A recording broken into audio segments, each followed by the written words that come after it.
Hey, good morning, everyone. Hope everyone is doing well. I made an introduction video or a short or a reel, what they call it, as an intro for this upcoming video. Because in this video, I wanted to discuss how people say, oh, once you have a business idea, you should just go for it and start. Um, I kind of disagree with that. And reason being is because you should learn about the business or the field that you're trying to get into prior to like jumping in.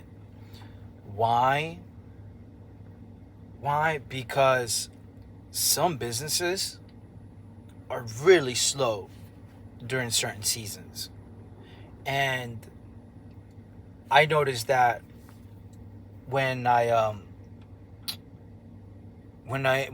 was into my second year, I was either in my second or third year, I noticed how we were so lucky to had started in June. Why? Because in June is when it starts picking up. Because of my second, like when I started, I guess I was still within my first year. But like once December, like especially January, February, oh my God, those months were so slow. Even March, it really doesn't even start picking up till really like May. Because in April here, where I'm at in the East Coast, um, April it rains a lot. So like you are anticipating to do some exterior work, but the rain won't let you. This year it's been so hot, and it's been raining so much that like it's either too hot or it's raining. You can't do any exterior work. So um, that's one of the main reasons why I always say that like, we were lucky to have started in June. But I will say I registered the company in March. I could have done more research. So just a tip, and I don't feel like this is really like emphasized or talked about. But as someone that's really in the out in the field and really just establishing a business, I think that that's something important to share with you all, because I don't think that is shared enough or mentioned. And I in the short that I filmed, or the reel, I mentioned that you can start an MVP, what they call a minimum viable product, which is like a very basic like website of like the service that you provide. It's like like Airbnb and Google. They didn't look the way they look right now when they had just went live with their project. So the point of an MVP is to kind of like get a little bit of traction, start getting some users, and then based on those users improve and take feedback. You register, and like sure you could register, because I did register. I started in March, so like also take a look into how long it may take for you to actually go full throttle with your business, because it may take a couple of months.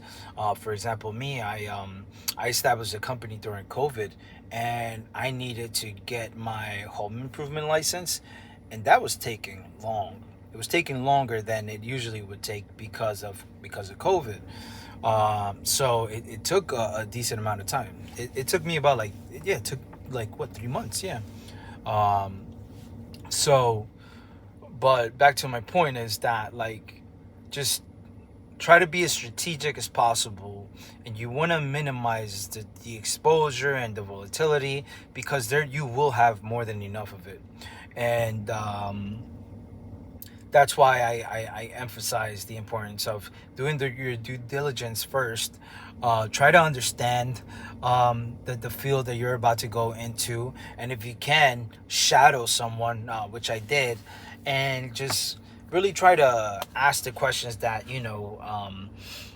that a noob would have, and don't be embarrassed to ask questions. And of course, I mean, if you're in the home improvement field or you're trying to get into the home improvement field, feel free to reach out to me. I'll be more than glad to help. I don't have that many followers, so I think I should be fine. You know, some YouTubers say that they can't reply to the comments because they have so many of them. That is not my case. Hopefully, it is the case in the future, but I would still like to be a part of those people that do get back to their followers, and you know, we have that community, so that would be great. But yeah, just try to be as strategic as possible and do your due diligence prior to going full throttle. And if you do have to wait for licenses, things to be approved, then also take that time into consideration. You know, but just be mindful that, you know, certain fields have different seasons, and those seasons impact the business in a significant manner.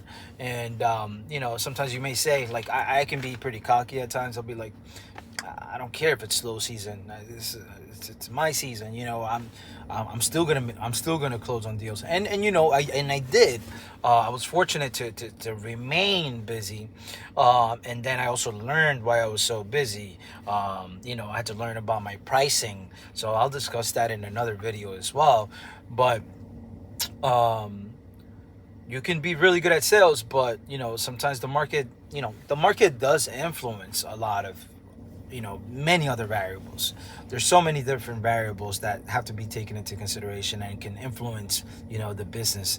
And those are just the things that I would say take into consideration. And I hope this helps, because I truly do believe this is not something that is really shared to new entrepreneurs.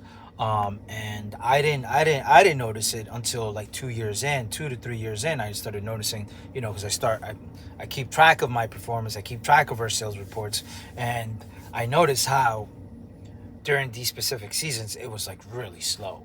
And then I started noticing the patterns in regards to the weather, you know, and how that impacted our sales. So hope that helps, and I hope everyone is doing well. It's Friday, so I hope everyone has a great weekend if you see this. But all right, thank you.